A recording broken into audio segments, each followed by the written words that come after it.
ચાલો આજે એક એવા દેશની વાત કરીએ જે એક સમયે દુનિયાનો ચોથો સૌથી અમીર દેશ હતો. બીજા વિશ્વયુદ્ધ પછી જ્યારે મોટાભાગના દેશો સંઘર્ષ કરી રહ્યા હતા ત્યારે વેનેઝુએલા એક ઓઇલ પાવર હાઉસ હતું. સમૃદ્ધિ એની ચરમસીમા પર હતી. પણ પછી કંઈક એવું થયું કે બધું જ ઊંધું મળી ગયું. ચાલો ઇતિહાસના સૌથી મોટા આર્થિક પતનની આ ગાથાને ઊંડાણથી સમજીએ. તો સૌથી મોટો સવાલ એ જ છે, જે દેશની જમીન નીચે દુનિયાનું સૌથી વધુ તેલ હોય એ જ દેશના લોકો ભૂખમરામાં કેમ જીવે? આ કેવી રીતે શક્ય છે? આ એક એવો વિરોધાભાસ છે જે આપણને ઘણું બધું શીખવી શકે છે. આ તસવીરો જુઓ.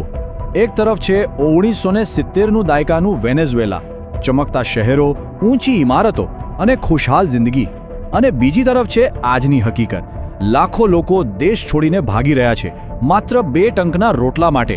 આટલો મોટો ફેરફાર, આટલી મોટી બરબાદી આખરે થઈ કેવી રીતે? તો ચાલો આખી વાતને શરૂઆતથી સમજીએ.